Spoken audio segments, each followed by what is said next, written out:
안녕하세요. 오늘은 제2강 인권의 역사와 현재 그리고 미래에 대해서 학습하도록 하겠습니다. 제2주차 제2강은 5가지 크게 나누어서 볼 수 있는데요. 첫 번째는 인권의 역사, 두 번째는 인권의 내용, 세 번째는 인권과 관련한 착시현상과 그 진실, 그리고 네 번째 민주주의와 인권, 다섯 번째 사례와 토론의 순서로 진행할 예정입니다. 먼저 인권의 역사 안에는 인권이 이제 그냥 현재 만들어진 게 아니라 여러 역사적 과정을 통해서 만들어졌다고 말씀드렸던 것처럼 인권의 역사를 이 장에서 다루고자 하는 것은 시민계급과 법치주의 등장이라는 정목과 그리고 시민혁명 이후의 인권운동의 역사, 양차 1차 대전과 2차 대전 이후의 세계인권선언과 2차 인권혁명에 관련해서 학습하는 것이 인권의 역사입니다. 두 번째, 인권의 내용으로 볼 수 있는데요. 인권의 내용 이해에서 반드시 유의해야 할 점과 바닥의 인권 세대론, 자유, 평등, 역사라고 하는 연대라고 하는 그러한 자유, 평등, 연대의 인권 세대론에서 다루고 있습니다. 국제인권 장전의 주요 권리, 영역별 분류와 존엄한 삶에 필요한 인권 꾸름에 대해서 인권 내용에서 다루겠습니다. 그리고 인권과 관련한 착시현상과 그 진실에서는 인권의 충돌이라는 착시, 의무와 책임이 먼저라는 착시, 그리고 사회적 합의가 없으나 인권이 아니라는 착시, 그리고 사회적 문제일 뿐이라고 생각하는 착시의 내용에 대해서 학습할 예정입니다. 먼저 인권의 역사입니다. 37페이지 교재를 참조하시면 될 것 같은데요. 인권의 개념은 정치적 그리고 사회적 현실을 반영하고 있지만 동시에 정치 공동체가 추구해야 할 이상을 담고 있기도 합니다.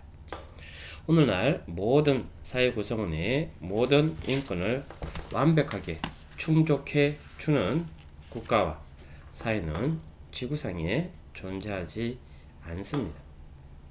인권의 이상과 현실에는 큰 간극이 있다는 것입니다.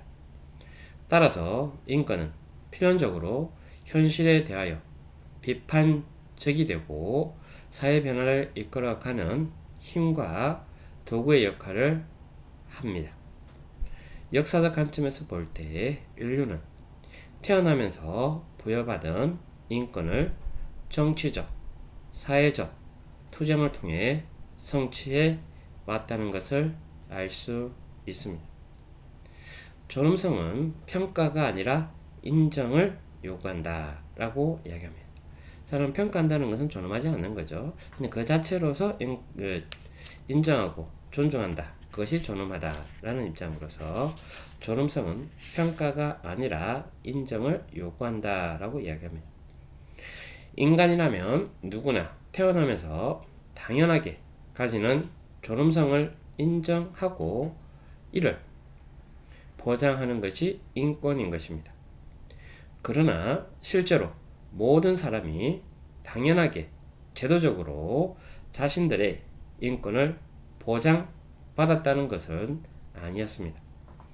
인권을 보장받지 못한 그 이유는 여러 가지 내용들이 있을 수 있는데요. 그런 내용들이 계속 이어지고 있다라고 볼 수 있고요. 지금도 그러한 일들을 그런 과정들을 거치고 있는 것입니다. 모든 인간에게 포함되어 그 존엄성을 인정받지 못하던 당사자, 그리고 그들과 연대한 지지자들, 모든 이의 용기 있는 투쟁과 피 묻은 희생을 밟고서야 지나올 수 있었던 것입니다.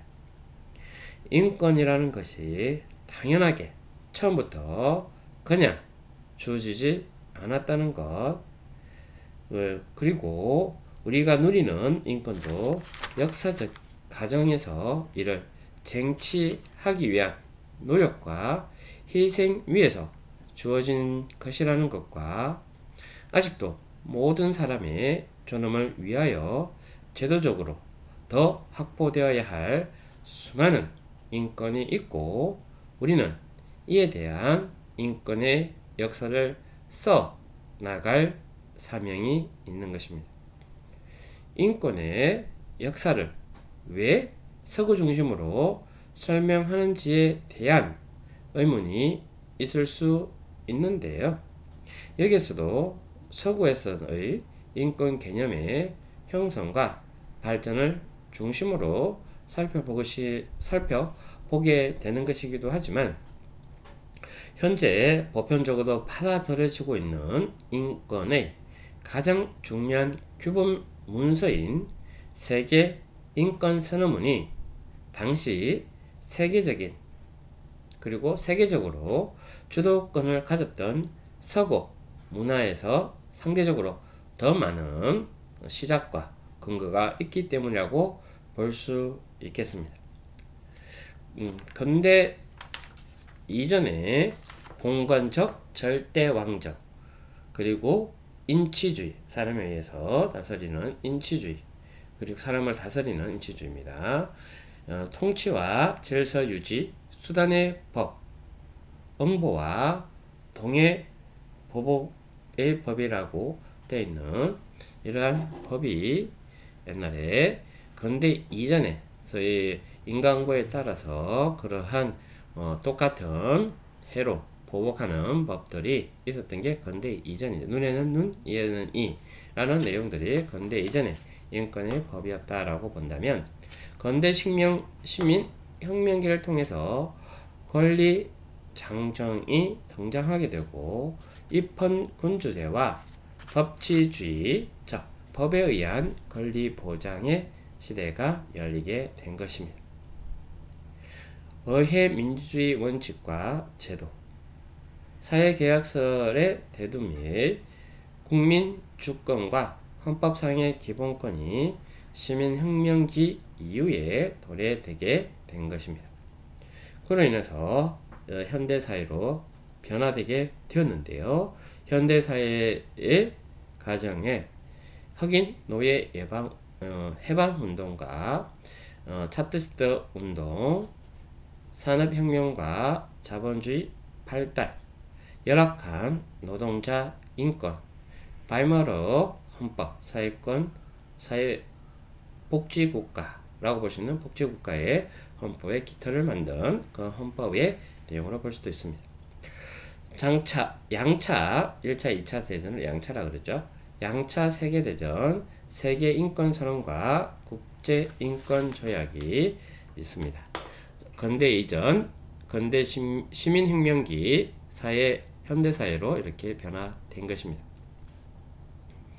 교재 38페이지의 내용을 보면, 시민계급과 법치주의 등장이 근대 이후 1차 혁명을 통해서 일어난 것으로 볼 수 있는데요. 주요 근대 혁명은 1차 인권혁명이라고 볼 수 있습니다. 이는 좀 전에 보신 것처럼 왕권 중심의 중세 봉건제와 절대 군주제를 타파하기 위하여 평등한 시민이 중심이 되어 신분제 폐지와 의회 중심의 민주 정체를 확보하기 위하여 투쟁한 혁명으로, 일반적으로 영국 명예혁명, 미국 독립혁명, 프랑스 혁명을 주요 시민혁명으로 꼽게 되는데요. 먼저 영국 명예혁명은 1688년입니다. 국왕의 전체 정치에 저항하게 되고 만드는 게 권리장정이겠죠. 그리고 1976년 미국 독립혁명을 통해서 독립혁명인데요. 미국 독립혁명은 영국의 부당한 식민 지배에 대한 저항이며 그 결과 독립선언문이 만들어지게 된 과정이기도 합니다. 프랑스 혁명은 1789년에 일어났으며 불평등한 사회 구조에 대한 저항이기도 합니다. 프랑스 인권선언, 인간과 시민의 권리 선언이 프랑스 혁명의 시발이다 라고 볼 수 있는데요. 실제 1215년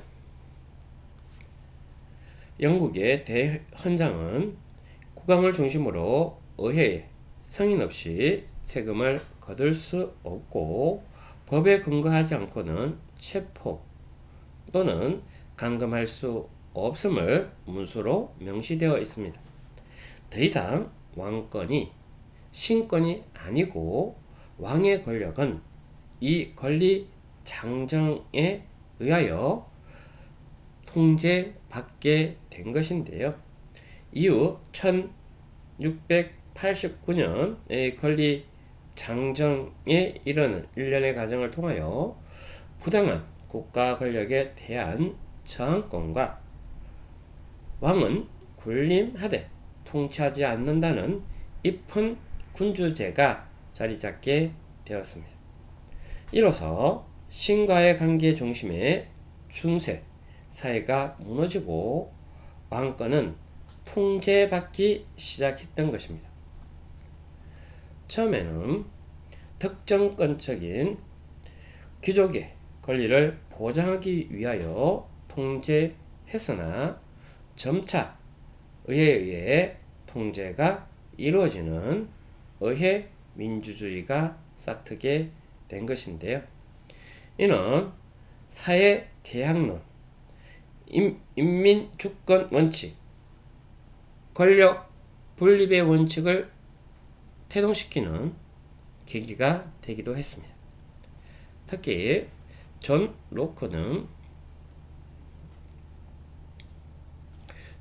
노크가 활동한 내용이 있는데요. 존 노크는 국가가 이러한 계약을 위반할 경우에 시민이 권력을 다시 회수할 수 있고 그러한 회수할 수 있는 저항권을 인정했습니다. 즉 모든 사람의 자유와 평등의 권리를 가지며 국가는 외부 침략을 막아내고 이러한 인권을 보장하는 것이 그 사명이라는 사상은 시민혁명에 영향을 미쳐서 근대 국민국가 형성에 이론적 기반이 되기도 했는데요.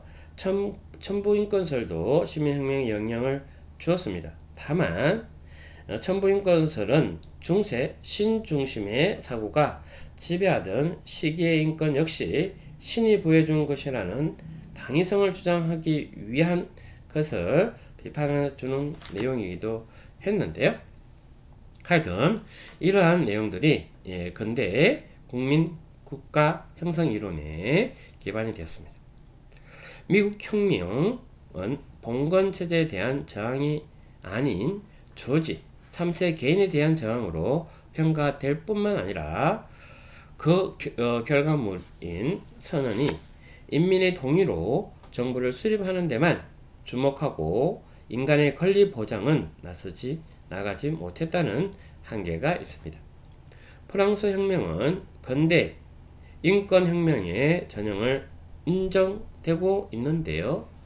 그 혁명의 결과물인 인간과 시민의 권리 선언은 흑인, 여성, 무상계급 등을 배제하는 한계에도 불구하고 인간의 권리에 대한 저항임을 분명히 한 점이 미국 독립혁명과의 구별이 되어지기도 합니다.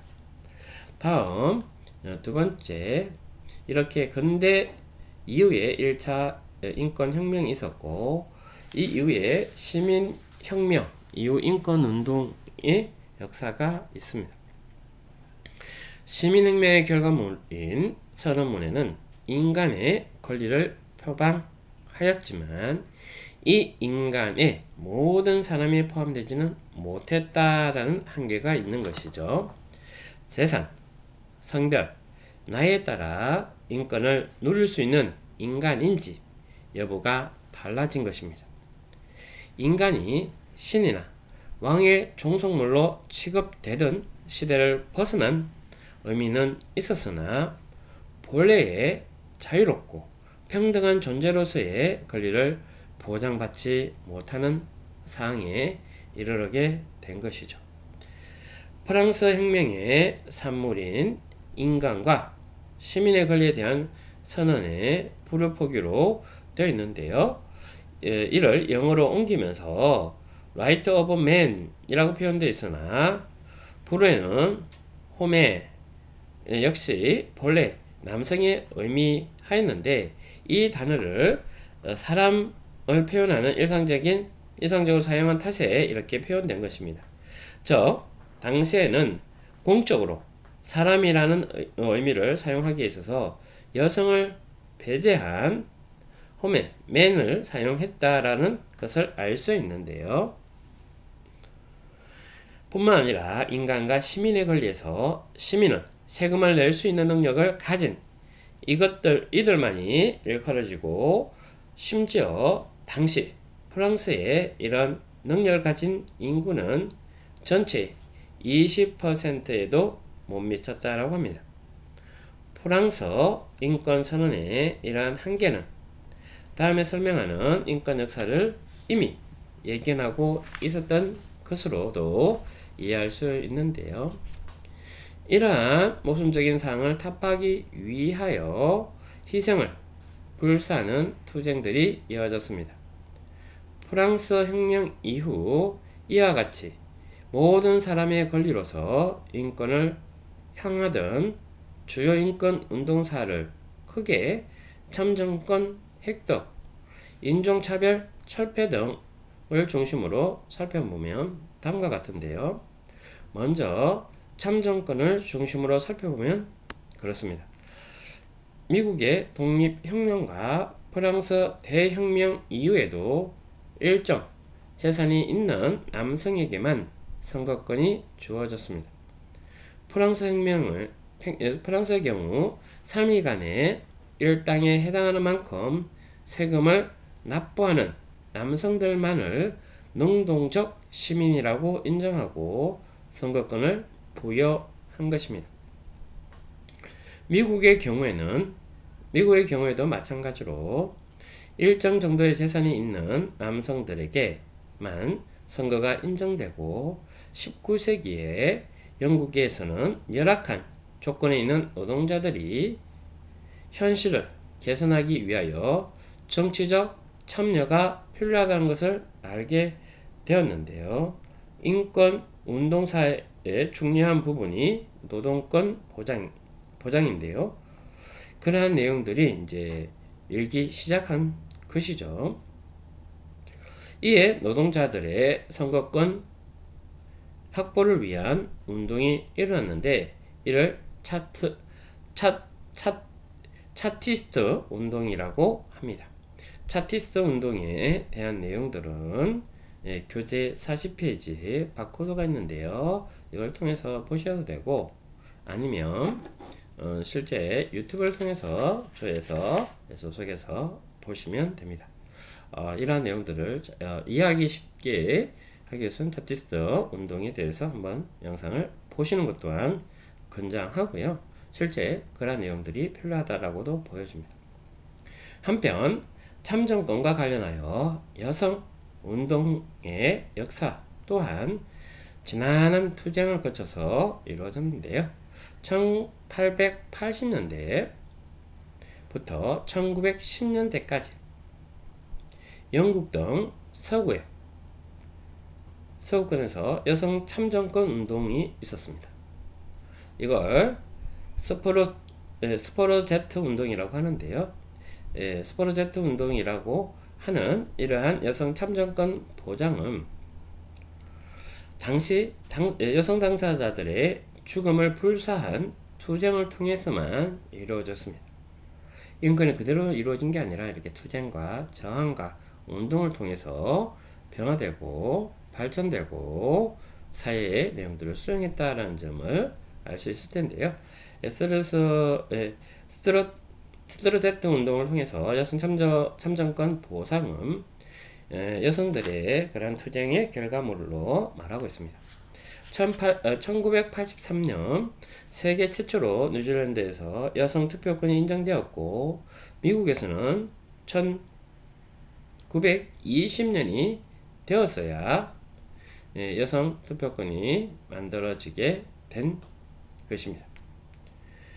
이러한 내용에서 보듯이 영국은 1928년, 일본은 1945년, 프랑스는 1946년부터 여성이 투표할 수 있게 된 것인데요. 스위스는 1971년, 쿠웨이트는 2005년에 이르러서 여성이 투표하고 선거에 나아갈 수 있는 권리를 법적으로 인정받았습니다. 최근에는 1915년에는 사우디아라비아에서 여성 참정권이 인정됐습니다. 이러한 내용으로 여성 참정권 운동에 대해서도 40페이지 검색할 수 있는 그러한 내용이 있습니다. 이걸 통해서 하시는지 유튜브를 통해서 보시면 인권 운동에 대한 내용들을 좀 더 잘 이해할 수 있지 않을까 싶습니다. 다음은 인종차별 관련한 인권 운동사인데요. 노예제도 폐지 운동을 거슬러 올라갈 수 있는데 1848년 노예제도의 폐지를 주장한 북부와 링컨이 남북전쟁에 승리하여 노예제는 폐지되었던 것입니다. 그러나 흑인 분리 정책의 미명 아래 여전히 흑인에 대한 차별이 유지되고 있습니다.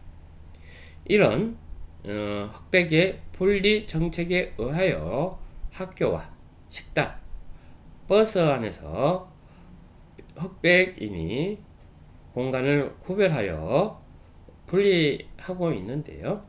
이러한 정책과 제도는 몽고메리 버스 보이콧을 계기로 촉발된 흑인 민권 운동과 브라운 판결에 거쳐서 점차 사라지게 된 것입니다. 아까 말씀드린 것처럼 차티스트 운동이나 여성 참정권 운동이나 몽고메리 버스 보이콧이나 그리고 조용한 자부심이라고 하는 이러한 내용들도 동영상을 통해서 보시면 좋겠습니다. 먼저 몽고메리 버스 보이콧 사건과 브라운 대 토페카 판결에 대해서 보도록 하겠습니다. 몽고메리 버스 보이콧 사건은 1955년 12월 미국 엘라바마주 몽골베리에서 로자 파케스라고 하는 흑인 여성이 시내버스에서 백인 좌석에 앉았다가 시내버스에 흑백 분리에 규정한 몽골베리 시법을 위배했다는 제목으로 체포되었습니다. 이 사건을 계기로 흑인들은 이 법의 폐지를 요구하는 시내버스 이용 보이콧 운동을 벌였던 것이고요. 시가 요구를 거절하면서 시위는 장기전이 되었고 흑인들은 직장을 잃거나 운전면허증 말소, 보험 취소 등의 불이익을 받았습니다. 결국 1956년 6월 연방지방법원 같은 해 12월 대법원에서 시 당국의 행위가 위헌이라는 결론이 나면서 시위는 종결되었는데요. 이를 계기로 미국 남부지방에서도 조직적인 흑인 시위가 일어나기 시작하는 등 미국 민권운동이 촉발되는 계기가 된 것이 몽고메리 버스 보이콧이라고 볼 수 있습니다. 그리고 브라운 대 토페카 판결인데요. 공립학교에서 분리하되 평등이라는 원칙은 더 이상 존재할 여지가 없다는 결론을 내리게 됩니다. 분리된 교육시설은 본질적으로 불평등합니다. 캔자스주의 토페카시에 거주하는 흑인 올리버 브라운의 초등학교 3학년 딸 린다는 집에서 가까운 학교인 썸머 초등학교가 아닌 집에서 6블록을 걸은 후에 다시 버스로 일마를 가야만 하는 멀로 초등학교로 다녀야 했던 것입니다.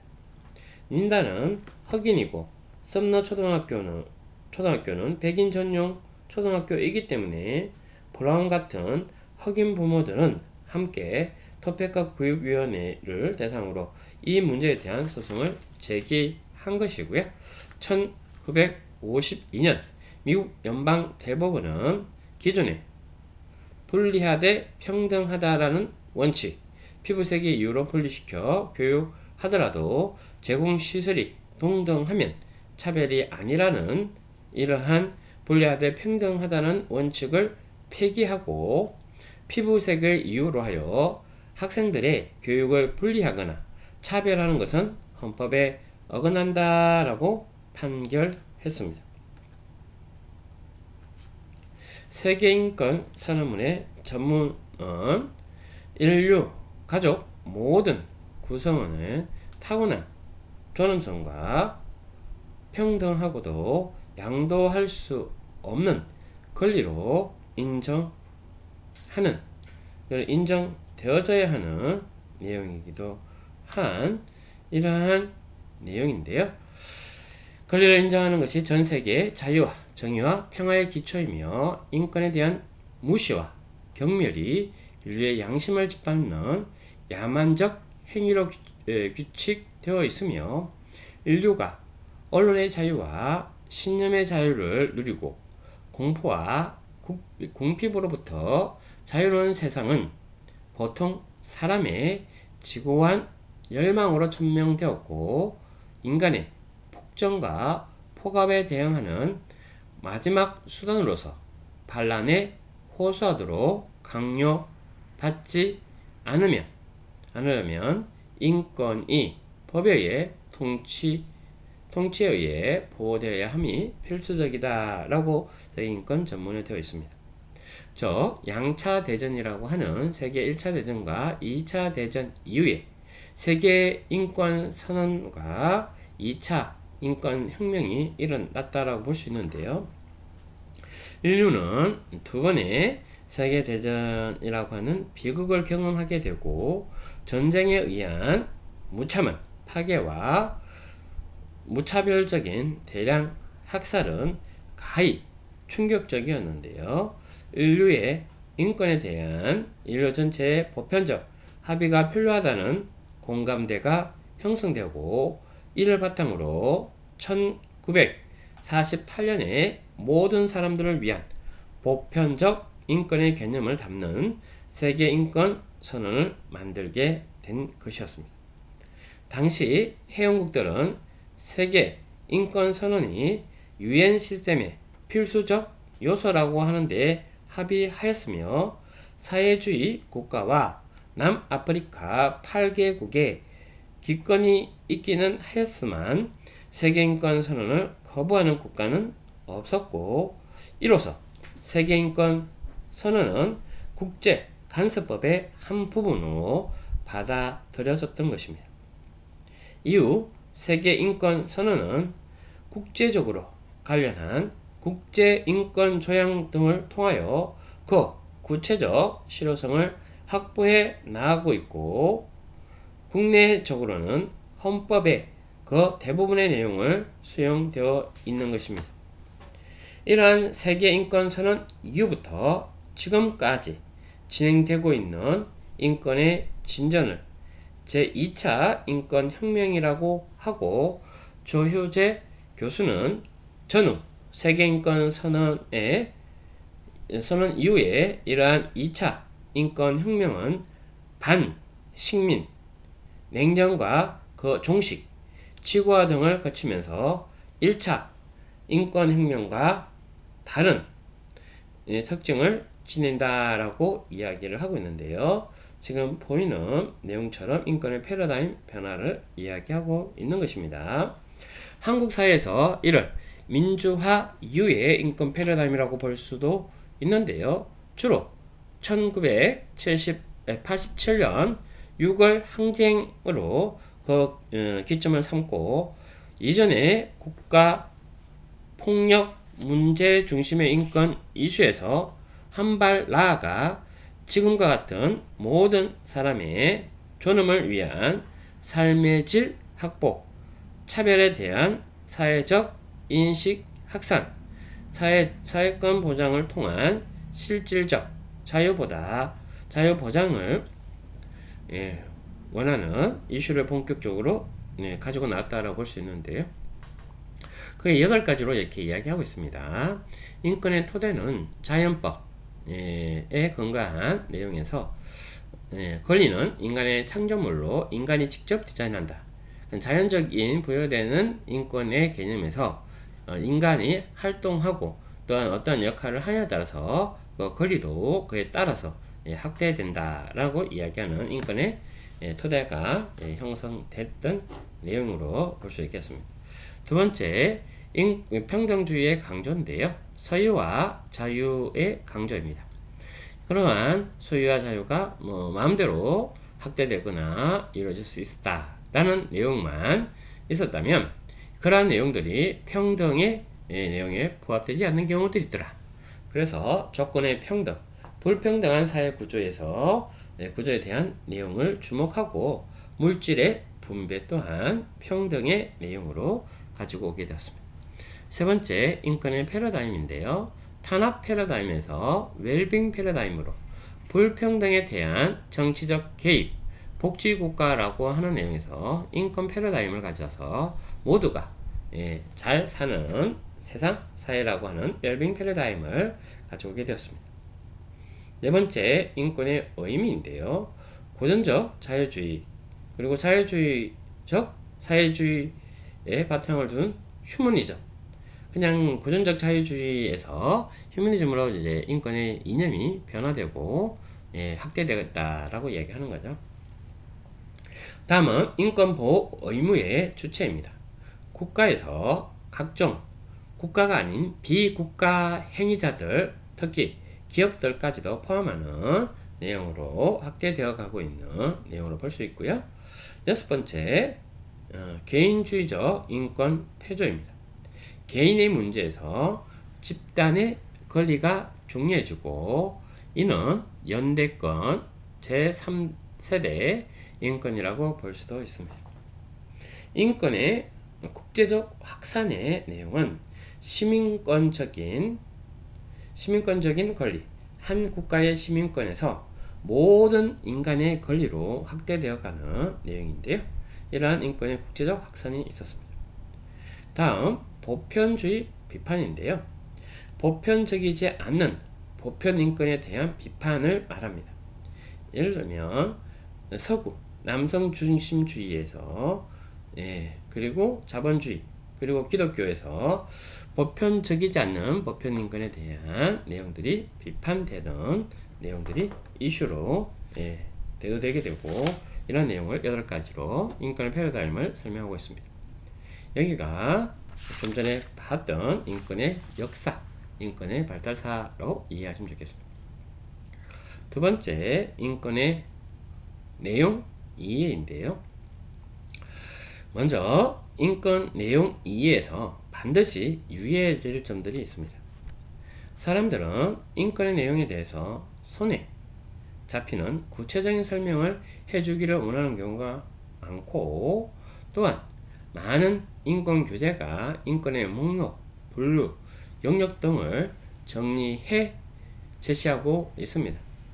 이는 인권의 내용을 이해하기 위해서 또 그 이해를 돕는 데 목적이지 이것은 인권 내용 전부라고 생각하면 안 된다라는 것이죠. 인권은 변화되고 또한 발달하고 또한 사회와 함께한다 라는 입장에서 볼 수 있는데요.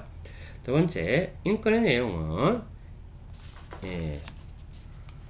인간의 존엄한 삶을 위하여 마땅히 갖춰져야 될 권리의 내용들을 의미하는 것이만큼 그 내용의 범주는 매우 광범위하고 복잡하고 이를 전부 꺼내 보여서 한다는 것은 사실 불가능하며 규범에 규정하고 있는 목록 외에도 일반적인 원칙 등을 통해서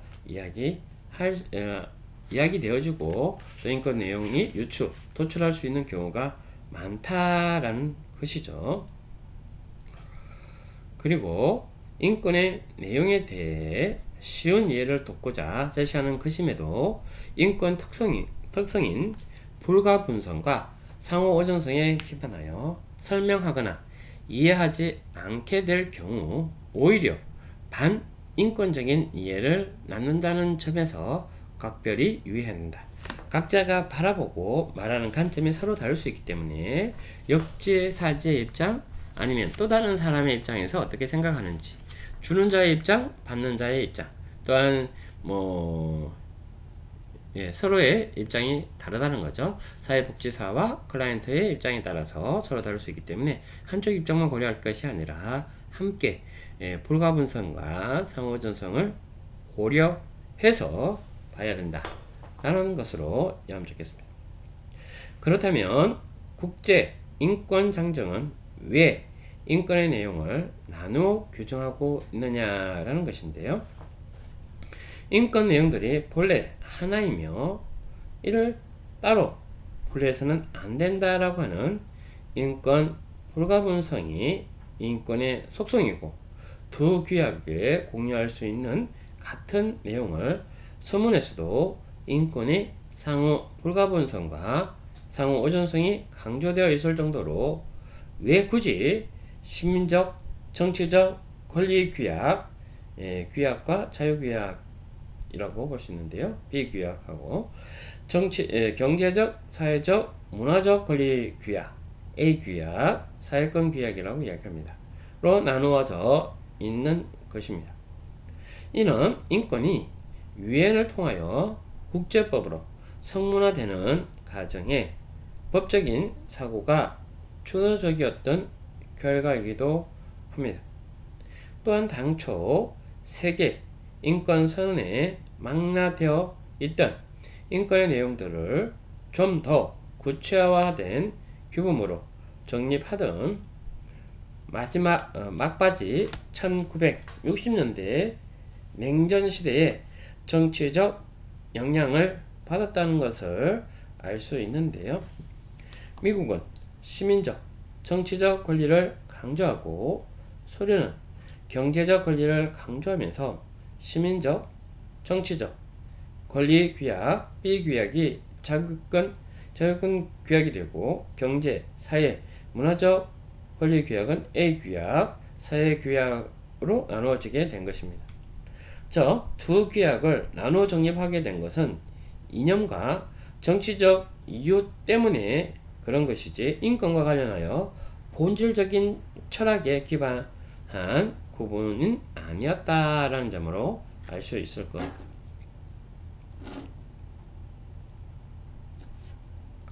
또한 인권의 내용은 그 시대와 공간 사항이 반영될 수밖에 없고요. 그 구체적인 모습이 또한 획일적일 수도 없는 점이 반드시 유의해야 하는 것입니다. 기존의 인권 내용에 대한 여러 설명을 소개하고 칼 바작의 인권 세대론, 인권 장정상 주요 인권 영역에 따른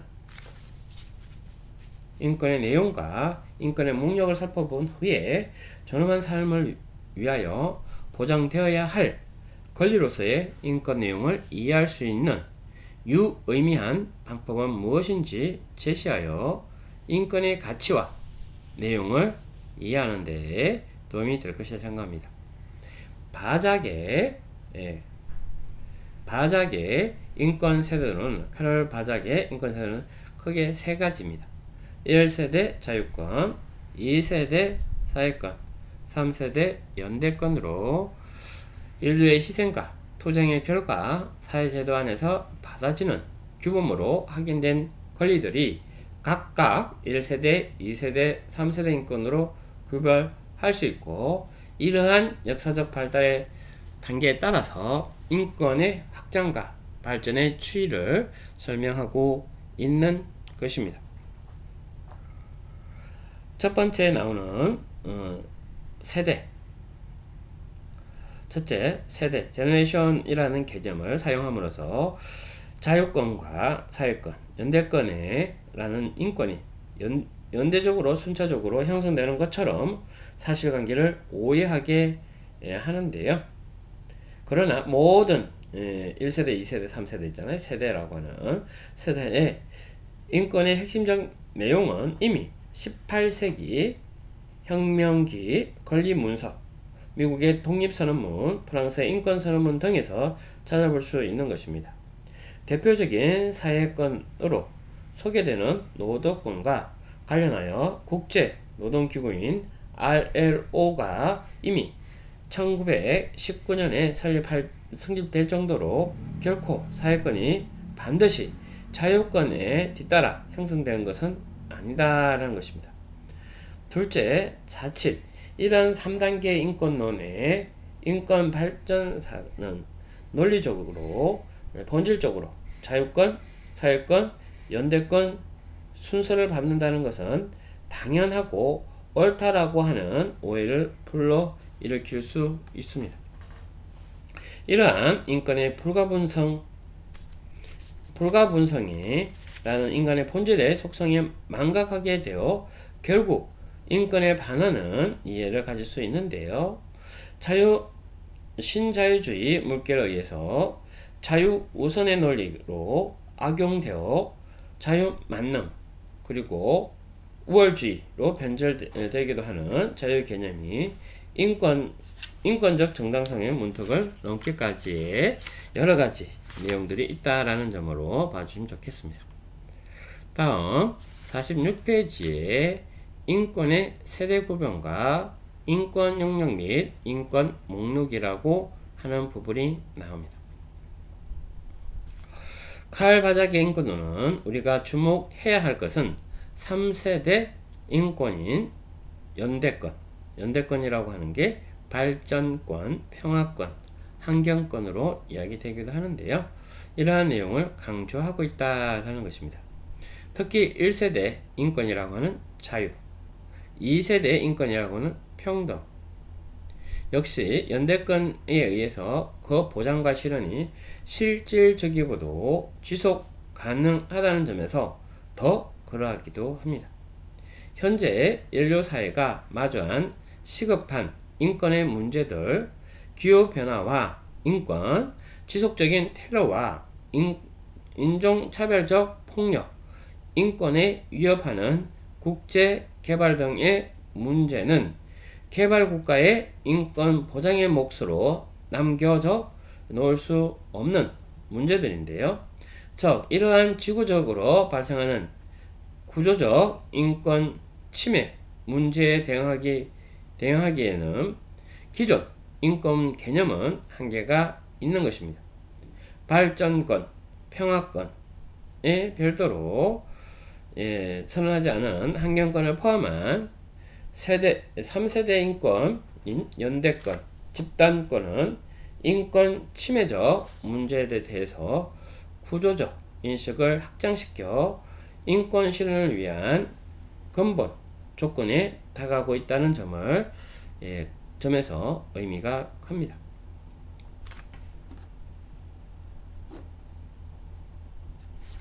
인권 세대의 구분과 그 영역 및 인권의 목록인데요. 1세대의 권리는 좀 전에 말씀드린 것처럼 시민적, 정치적 권리인 자유권입니다. 2세대 권리는 경제, 사회, 문화적 권리인 사회권입니다. 3세대 권리는 집단적 권리인 연대권이라고 볼 수 있습니다. 그러면 1세대 권리에서 주요 인권의 목록은 신체 자유와 사상의 자유, 참정권으로 본다면 2세대 권리는 노동권, 사회보장, 교육권, 주거권, 의료권이 2세대 권리에 해당합니다. 3세대 권리는 자결권, 문화유산권, 발전권, 평화권, 환경권이 3세대 권리에 포함될 수 있습니다. 1세대 권리인 자유의 핵심 가치와 권리 성격과 발전 배경은 자유의 핵심 가치로 되어 있고, 이 자유가 권리 성격으로 소극적인 권리라면 발전 배경은 서구 자본주의 국가로 발전 배경을 두고 있습니다. 2세대의 권리인 핵심 가치는 평등입니다. 권리 성격은 적극적인 권리라고 볼 수 있고 1세대에 비해서, 그리고 발전 배경은 사회주의 국가입니다. 3세대의 권리인 내용으로 핵심 가치는 박애입니다. 권리 성격으로는 국제적 협력의 중요성이라고 볼 수 있고, 발전 배경은 제3세계 국가입니다. 이러한 바작의 인권론에서 우리가 주목해야 될 내용들을 살펴봤었고요. 이러한 이론이 자칫 불가분에 따라서 잘못되면 안 된다라는 입장에서 이야기를 합니다. 이러한 불가분성이라는 인권의 핵심적인 성격 그리고 특성을 무시하고 접근한다면 반인권적인 사고를 하게 되는 우려가 커지게 되고, 그러한 비판이 있는 만큼 유의해야 한다라는 것이고요. 도표에서 보여주고 있는 소극적 권리와 적극적 권리를 구분하여 하는 내용들처럼 단순히 도식화가 되기 쉽지 않다라는 점 또한 우리가 알고 있어야 됩니다. 조여제는 이렇게 이야기하고 있습니다. 모든 세대의 권리는 각각 적극적인 차원의 투입과 구체적인 정책이 필요하며, 소극적 차원에서 의도적으로 침해하지 않는 내용으로 적극적 차원과 소극 차원, 적극 차원은 자원 투입과 구체적인 정책이 필요하고, 소극 차원은 의도적으로 침해하는 것을 이야기합니다. 그리고 시민적, 정치적 권리를 보장받기 위해서는 국가가 적극적으로 개입해야 하는 경우가 많고, 사법개혁, 선거제 개선, 과거사 정리, 공직자 인권 교육, 경찰 처우 개선 등이 여기에 포함되며, 경제적, 사회적 권리를 보장하기 위하여 국가가 차별하지 않아야 하는 소극적 의무를 지는 경우도 있는 것입니다. 유엔 발전권 선언에 나오는 내용인데요. 1986년입니다. 전문 발전을 포괄적인 경제적, 사회적, 문화적, 정치적 과정으로서 발전과 이로부터 산출되는 이익의 공정한 분배에 있어서의 자유롭고 적극적이며 의미 있는 참여의 기초 위에 전 인구와 모든 개인의 복지에 부단한 향상을 목표로 하는 것이라고 정의하고 있습니다. 제1조 제1항 모든 사람과 모든 인민이 모든 인권과 기본적 자유가 완전히 실현될 수 있는 경제, 사회, 문화 및 정치적 발전에 참여하고 기여하고 향유할 수 있도록 부여된 양도 불가능한 인권을 제1조 1항에서 명기하고 있고요. 제2조 2항에서 모든 인간은 그들의 인권과 기본적인 자유에 대한 충분한 존중이 필요로 고려해 개인적으로 그리고 집단적으로 발전하는 의무를 가진다라고 이야기합니다. 제2조 제3항에서 국가들은 발전과 그로 인한 이익의 공정한 분배에 대한 전 인구와 모든 개인의 적극적이고 자유로운 의미 있는 참여의 기초에서 그들의 복지의 부단한 향상을 목표로 한 적절한 국가적 발전 정책 공식화 권리와 의무를 가진다라고 이야기합니다. 제3조 제1항에 국가들은 발전적 실현에 우호적, 국가적, 국제적 조건을 형성하는 데 1차적 책임이 있다라고 보고 인간을 발전의 대상이 아닌 중심적 주체로 설정하고 발전을 위하여 참여가 필수적인 것을 강조하고 있는 것입니다.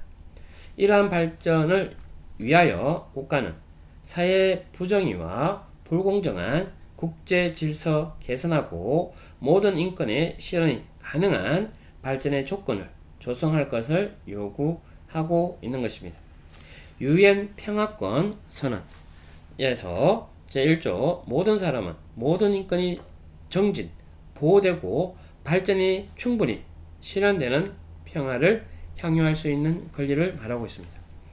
제2조 국가는 평등과 비차별, 정의 및 법의 지배를 존중하고 이행 및 장려하여야 하며 사회 내외의 평화를 구축하기 위하여 공포와 결핍으로부터 자유를 보장해야 하는 것입니다. 제3조 국가, 유엔, 특별기구들은 이 선언을 이행하기 위하여 적절하고 지속 가능한 수단을 채택해야 한다라고 합니다. 전쟁이 없는 상황을 의미하는 소극적 평화뿐만 아니라 정치적 탄압, 사회 불평등 및 차별 등 폭력을 일으키는 구조적 요인과 폭력을 재생산하는 문화적 기제를 극복하는 적극적 평화의 개념을 기반한다라고 볼 수 있습니다.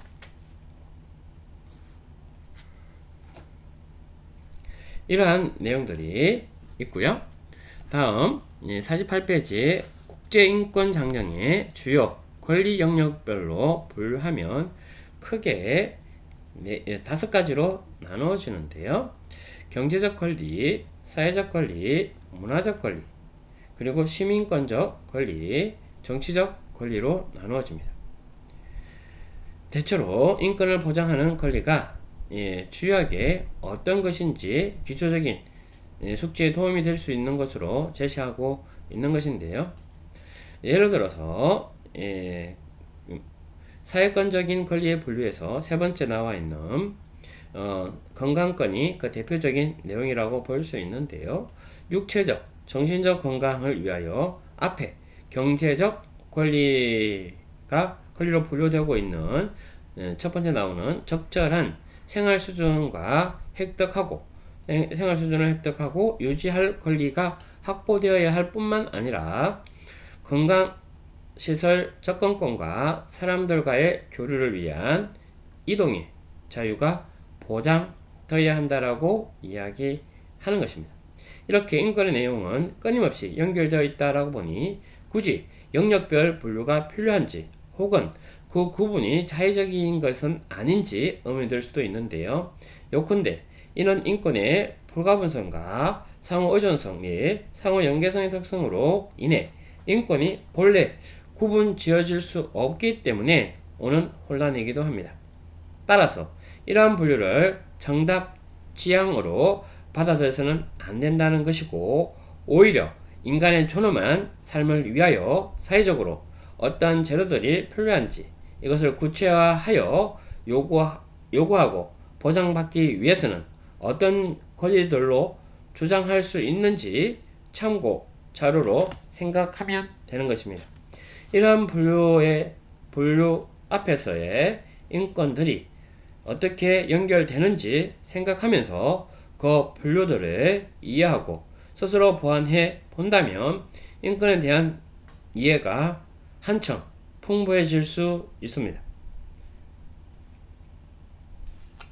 이에 대해서 인권 꾸러미의 개념으로 이어지는 내용이기도 한데요. 아까 말씀드린 것처럼 국제인권장정의 분류는 크게 5가지로 경제적 권리, 적절한 생활 수준을 획득하고 유지할 권리, 노동권, 공정하고 유리한 노동에 의한 권리, 노동조합을 형성하고 가입할 수 있는 권리, 파업할 수 있는 권리가 경제적 권리입니다. 사회적 권리로는 사회 보장에 대한 권리, 가족, 임산부, 아동 권리, 육체적, 정신적 건강에 대한 권리가 사회적 권리에 나눠져 있고요. 문화적 권리로는 교육권, 문화적 생활에 참여할 권리와 자유로운 과학적 진보로부터 이익을 향할 권리, 그리고 소수자의 권리로 이야기하고 있습니다. 시민적 권리로는 법 앞에 인간으로서 인정받을 권리, 법의 평등한 보호를 받을 권리, 생명권, 고문 금지, 처벌 제도의 기본적 원칙, 공정한 재판에 대한 권리, 변론권의 보장과 무죄 추정의 원칙, 계약 불이행으로 인한 구금 금지, 이동의 자유에 대한 권리, 의사표현의 자유에 대한 권리, 사생활 자유와 보호, 사상, 양심, 종교의 자유, 전쟁과 차별에 대한 선전 금지, 정치적 권리로서는 평화로운 집회 자유, 그리고 결사의 자유, 정치에 참여할 수 있는 권리로 나눠져 있습니다. 다음 네 번째, 존엄한 삶을 표현한 인권 꾸러미, 하나가 아니라 꾸러미라고 말씀드렸습니다. 기존의 경제 개발과 성장주의의 명목적인 개발주의가 현대사회의 정치, 경제, 교육 위기와 출산율 저하, 사회통합 해체의 원인이 되고 있음을 지적하면서 지속가능 발전 개념에서 발전권으로 지향하도록 하는 것인데요. 발전권의 개념으로부터 통합적 인권에 대한 상상이 시작되면서 다양한 개별 권리의 인권 꾸러미는 대안적 개념으로 제시되어 왔습니다. 이 개념은 기존의 인권에 대한 구분들이 인권의 불가분성을 도외시하여 심지어 인권의 가치를 부정하는 위험성을 낳고 있음을 경계하고 이를 극복할 수 있도록 도움을 주는 건데요.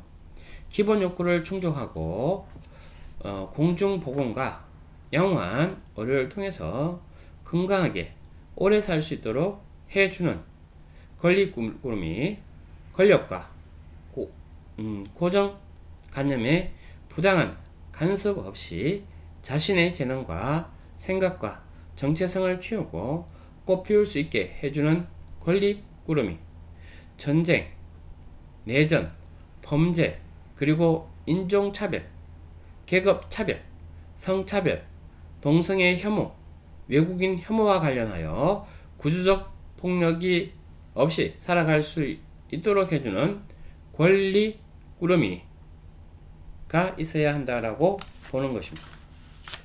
이러한 내용들이 꾸러미의 내용으로 이야기를 하고 있습니다.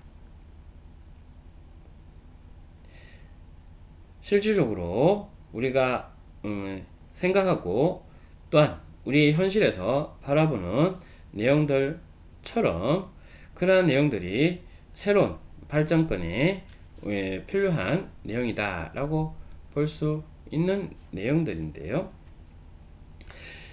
새로운 발전권에 우리에게 시사하는 바가 큰 것은 기존의 경제 개발과 성장의 논리는 절대로 풀리지 않는 고질적인 문제를 해결할 단초를 제공한다라는 점에서 그렇습니다.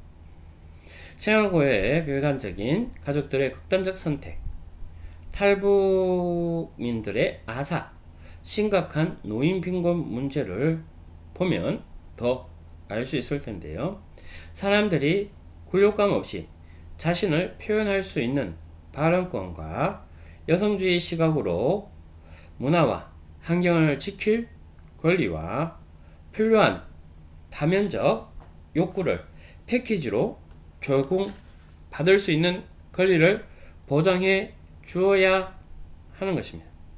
신자유주의에서 자본이동과 자유무역과 소비지상주의가 곧 발전을 뜻했습니다.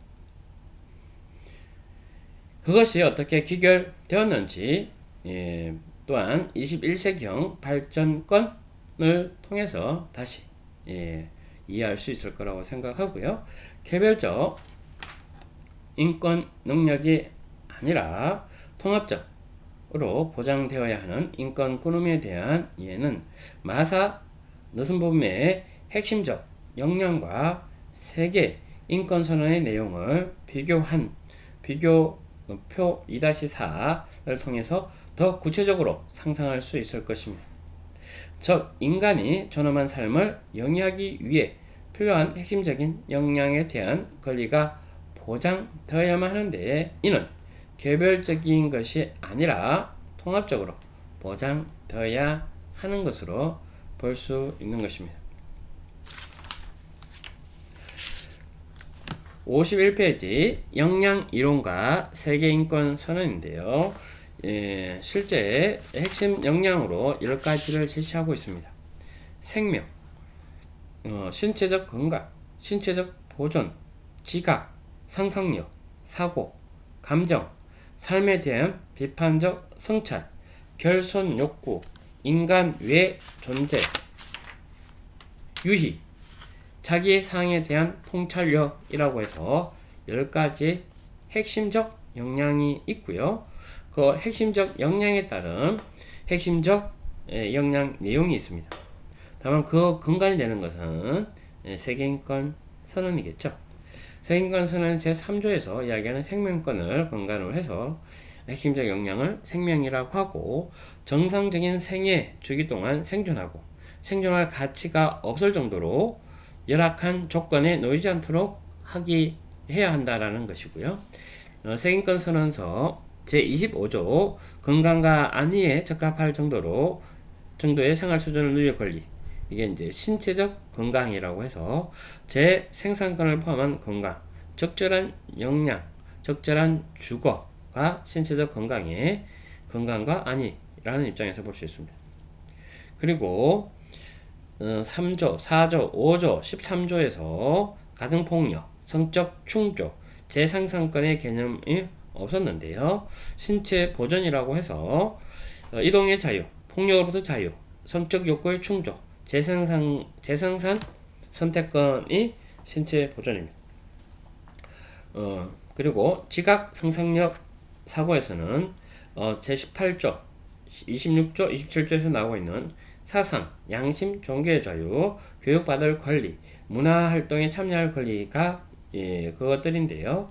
핵심 역량 내용으로서 감각기관 사용, 활용, 개발, 사유할 능력, 문자 해독, 기초적 수리 능력, 상상력의 경험 및 표출, 의사 표현의 자유, 정치, 예술, 종교, 기쁨의 경험, 고통의 회피가 그렇습니다.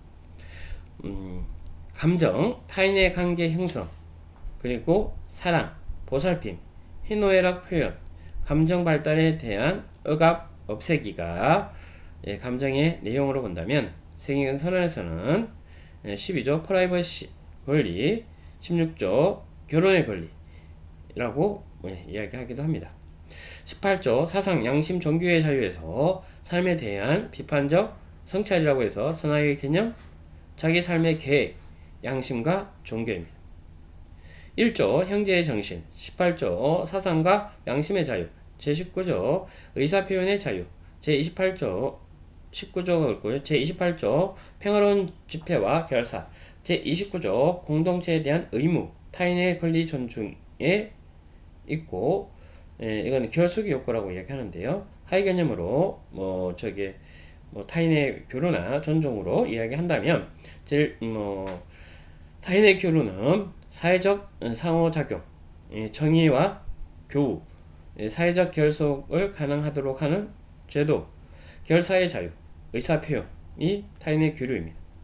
존중은 자기 존엄성, 가치 있는 존재로 대우받기, 차별 없이 살기가 결속의 욕구입니다.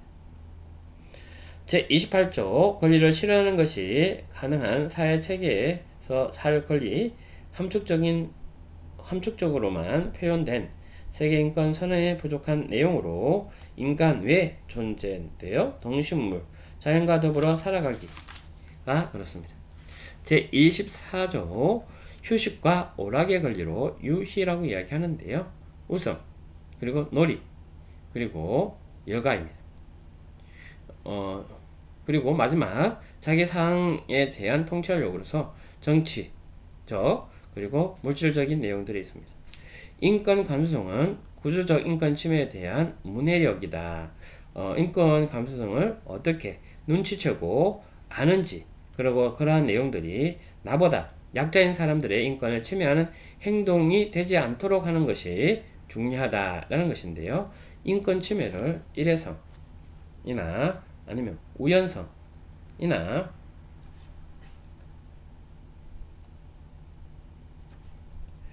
그리고 비정상성, 무작위성으로 파악하는 관례적 접근은 인권 사안에 대한 단편으로 바라보고 있다는 점에서 문제가 될 수밖에 없는 것입니다. 이러한 내용에서 인류에 필요한 인권 감수성의 실천은 인권을 구조와 조건의 맥락에서 파악할 수 있게 하는 구조적 인권 침해에 관한 문해력을 키우고 이에 합당한 행동을 하는 것이 필요하다라는 입장에서 인권의 내용에 대해서 학습했습니다.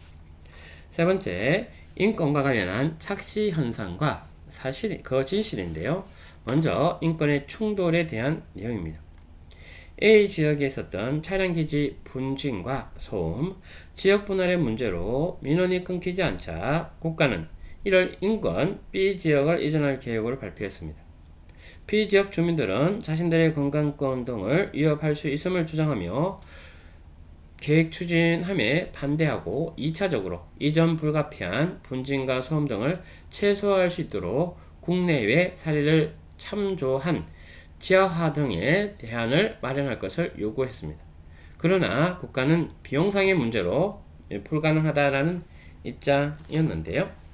사례에서 처음 보는 것은 A, B 지역이 서로 차량기지 이전과 관련해서 다투는 모습인데, 그러나 이 다툼이 왜 발생했는지 그 원인의 시작을 찾아본다면 국가가 나타납니다.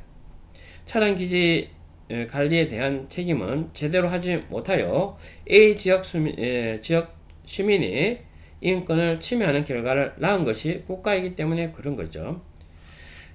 표면적으로 각 지역의 시민인권에 충돌하는 민민 갈등의 사항으로 비추실 수 있지만 인권 보장의 책무가 국가임에도 인권 문제가 시민 간에 양보할 문제로 전환된 것입니다.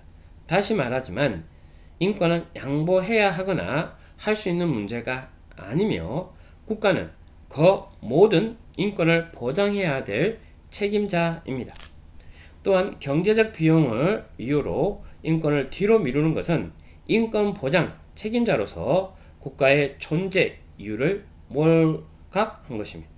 비용이 더 들더라도 가능한 것이라면 인권 보장의 책무자로서 시민의 인권 보장의 의무를 다하기 위하여 재정을 확보하는 것이 본연의 임무입니다. 시민의 인권을 경제적 가치로 환산하고 선택의 문제로 판단하는 것이야말로 사람을 목적이 아닌 수단, 대상으로 만드는 반인권적인 행정이 되는 것입니다. 따라서 인권 보장이 부족한 사항인 것이지 인권이 충돌된 사항은 아닌 것으로 볼 수 있습니다. 그런데 이런 경우 인권의 충돌이라고 말하는 순간 이는 개인과 갈등의 문제로 보이기 십상입니다. 즉 인권의 문제가 민민 갈등에 되어버린 것입니다. 이러한 민민 갈등을 왜곡은 지금 우리 사회가 맞닥뜨리는 양극화 문제를 심화시키기도 하는데요. 즉 민민 갈등이라고 하는 순간 이미 사회적인 힘을 더 가진 사람이 유리하게 되기 때문입니다. 그래서 우리는 이러한 경우를 그저 단순하게 인권과 인권의 충돌하니 서로 양보하고 살자 하거나 힘의 논리대로 진행하도록 둘 것이 아니라 힘의 균형을 맞춰주고 모두의 인권을 보장해야 할 국가와 지방정부가 자신의 책무에 도망가지 않도록 부족한 인권을 채워줄 것을 요청해야 하는 것입니다. 인권과 인권이 본래 충돌하지 않습니다. 작은 것이라도 나눠 먹는 것이 인권이 아니라 작은 것을 우리 모두의 인권 보장에 맞게 키워나가는 것이 인권의 실현입니다. 그리고 인권 보장의 책무자인 국가와 지방정부가 그러한 소임을 다 하는지 지켜보고 견인하는 것이 우리의 사명입니다. 이주영이 사회적 재판 규범성 2018년 한국인권학회 동계학술대회에서 때로는 책무자인 국가의 사정이 예의치 않아 모든 이들의 인권을 원형대로 보장하지 못하는 아니면 않는 불가피한 사항이 생깁니다. 이 경우 국가는 그 인권 보장 의무를 이행하지 않음에 대한 설명 책임을 이행해야 한다. 실제 모든 사람에게 다 보장되어야 하나 그 인권 보장이 되지 않는다면 그에 대해서 책임성 있게 설명해야 한다라는 것이죠. 두 번째 이야기하는 것은 의무와 책임이 먼저라고 하는 그러한 착시입니다. 인권을 보장받으려면 너의 의무와 책임부터 다하라 라는 내용인데요. 개인 간의 계약에 따라 발생하는 권리에는 맞는 말이지만 인권에서는 이 말이 참 많은 모순과 위험성으로 작용합니다. 인권을 의무 범위 안에서만 보장한다는 것인데 이것은 국가가 부여하는 의무에 대한 개인의 이행 능력에 따라서 그 개인이 누릴 수 있는 인권도 달라진다라는 것을 말하는 것입니다.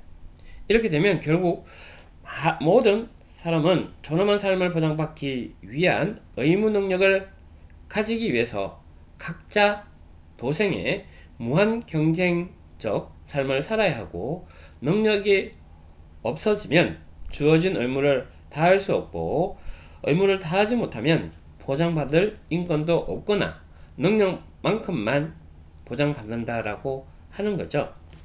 앞에서 해결한 인간의 존엄성은 서열화를 금지한다는 취지에 반하기도 하는데요. 모든 사람에게 부여된 태어나면서부터 동등한 존엄이라는 인권의 가치가 깨지는 거고 사회적 약자의 인권을 시혜적인 것으로 만들어버리는 왜곡된 인식도 여기서부터 시작되는 것입니다. 인권은 의무 이행 여부와 상관없이 모든 사람에게 인간답게 살 수 있는 권리를 보장해 줘야 하는 것입니다. 앞에 인권의 개념과 이해에서 확인한 것처럼 국가의 존재 이유이고 국가의 궁극적 사명이기도 합니다. 인권은 사람이라는 이유 하나만으로 보장되어야 될 권리이며 이를 위하여 조건이나 자신의 존엄에 대한 저명이 필요하지 않습니다. 바로 모든 사람의 인권을 이야기하는 인권의 보편성이기 때문에 그렇습니다. 그리고 세 번째, 사회적 합의가 없으니 인권이 아니라는 착시입니다.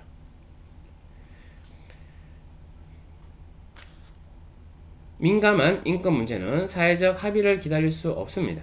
인권은 여론으로 결정되는 것이 아니기 때문에 더더욱 그렇습니다. 인권의 여론에 의해서 결정되는 것이라면 그것은 여론정치라고 볼 수 있는 거죠. 그래서 정치인들의 하는 내용들은 좀 부조리하거나 문제가 있을 수 있다라는 거죠. 민주주의는 인권 실현에서 가장 적합한 정치 형태로 선택한 것입니다.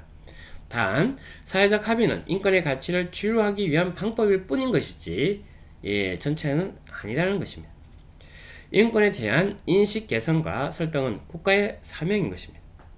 그리고 인권 책무자는 인권의 가치를 사회 구성원에게 소통하고 설명하는 전방위적인 노력을 해야 합니다.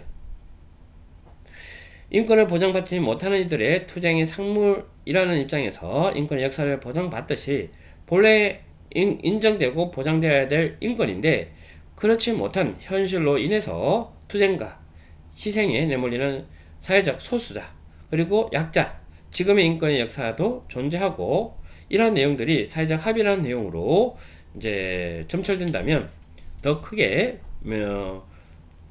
문제가 될 수도 있는 내용이라는 거죠. 그래서 결코 쉽지 않은 것이며 단시간 내에 그 성과가 나타나지 않을 수도 있습니다. 그렇기 때문에 인권은 장기적인 호흡이 필요하고, 그 길목에서 수많은 사회적 소수자와 약자의 투쟁이 있을 것이며, 이에 대한 사회적 지지와 힘만이 투쟁을 따르는 희생을 최소화할 수 있다는 점에서 사회적 합의가 우선이 인권이 아니라는 착시. 네 번째, 사회적 약자의 문제일 뿐이라고 하는 착시입니다.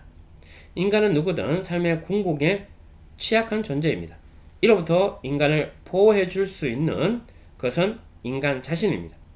삶에 예의 없는 존중을 운영하는 규칙으로 하는 계획이 인권이라는 점에서 그렇습니다.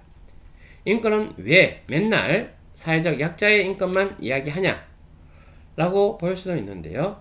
나는 절대 사회적 약자가 아니다 라는 의미, 나는 사회적 약자가 되어서는 안 돼, 즉 사회적 약자가 될 경우 두려움이 숨어 있는 것입니다. 구조적 인권 침해에 대한 문해력을 이해하는 것인데요. 즉 인권 침해는 사회 구조가 가지고 있는 모순, 부족이 우리의 삶의 현실에 반영되어 나타난 것이라는 것입니다. 그런데 이러한 사회적 구조는 공동체 의식 결정 과정을 통해서 만들어지게 되는 것이고, 우리가 만든 사회 구조라고 하는 것입니다. 문제는 이미 취약한 구조에 살고 있는 탓에 공동체 의식 결정 과정에서 자신의 목소리를 낼 수 없거나 목소리가 들리지 않는 이들의 사회적 약자들이 있고, 사회 구조 불완전의 문제로 만들어지는 이 인권 침해는 이 사회의 가장 약한 사회적 약자에게 가장 쉽게 들려붙는 반인권적 아이러니이기도 한 것입니다. 네 번째, 4. 민주주의 인권인데요. 여러 차례 본 것처럼 세계 인권 선언의 전문가, 그리고 제29조 1항에 나와 있는 내용들이 있습니다. 인권 교육에 대한 내용들도 정의되는데요. 인권 교육을 통해서 인권을 배우고 익혀서 인권적 사항에 대해서 인식하고, 문제가 있을 경우 문제의 구조적인 원인을 진단하고 개선을 요구할 수 있는 인권 역량을 함양하는 것이 중요하다라는 입장에서 인권 교육이 필요하고 준행되어야 합니다. 그리고 인권 역량을 가지지 못한 것은 민주시민으로서 역량이 없음을 의미하는 것으로서 민주주의 인권 보장을 하기 위해 가장 적합한 정치 형태이기도 하기 때문에 그렇습니다. 민주시민의 역량 기본은 인권의 가치와 원칙에 대한 이해와 실천이 필요하고, 우리 사회 각계의 인권 교육의 중요성이 부각되고 있습니다. 자신이 자연스럽고도 당연하게 자신이 놓여있는 사회 구조의 일부가 되고, 살아가는 사회 구조의 악의 구축에 편제가 되지 않도록 노력해야 한다는 점을 이해할 수 있겠습니다. 그래서 인권 교육과 인권적 문해력에 대해서 우리가 잘 고민하셔야 될 것 같고요. 마지막 사례와 토론입니다. 이번 60페이지에 나와 있는 내용인데요. 인권 가치에 부정하는 이들의 대표도 인권위원회에 참여해야 한다라고 되어 있는데요. A씨는 A씨 인권조례에 근거하여 자문기구로 A씨 인권위원회를 구성하여 운영하고 있습니다. 그런데 얼마 후 L씨 인권팀으로 민원 전화 한 통화가 들어왔습니다. 다양한 이의 의견을 반영해야 하는 민주주의 원칙상 인권조례에 반대하는 자신들의 역시 인권위원으로 참여하도록 해야 한다라는 내용이었습니다. 거센 항의의 담당 공무원 B씨는 곤혹스럽다라는 것인데요. 토론의 내용은 크게 세 가지입니다. 민주주의는 무엇을 위해 해줘야 하는 건가? 그리고 지방자치단체는 인권 보장을 위해서 어떤 위치에 있는가? 담당자는 어떤 답변을 해야 할까? 만약 여러분들이 그러한 위치라면 어떻게 해야 될까요? 지방자치단체를 구성하는 인권위원회는 공적인 역할을 수행하는 가버넌스 조직이므로 지방정부의 인권보장 의미를 이해하고 그 역할을 수행해야 하는 것입니다. 그런데 두 번째 이야기하고 있는 지방자치의 인권보장에 있어서 어떤 위치인가 라는 입장인데요. 그런데 인권보장 역할을 해내야 될 공적인 장애, 인권의 가치를 부정하는 입장을 하나의 의견으로 받아들일 수 없는 것입니다. 왜냐하면 지방정부는 인권보장 의무자로서의 역할을 수행하기 위해서 존재하는 공적 존재이기 때문에 그렇습니다. 그래서 민주주의는 인권 가치를 실현하기 위한 장치인 만큼 인권 가치를 부정하는 입장을 민주주의 원칙 하에서 받아들이기에는 힘들다. 그 민주주의라고 하는 것은 인권위원회에 참여시키는 것은 고민스럽다. 또는 받아들일 수 없는 것이다 라고 이야기를 하고 있습니다. 이번 시간 인권의 역사와 그리고 현재, 미래에 대해서 학습했습니다. 제2장 학습하시느라 수고하셨습니다. 이상 오늘의 수업을 마무리 짓도록 하겠습니다.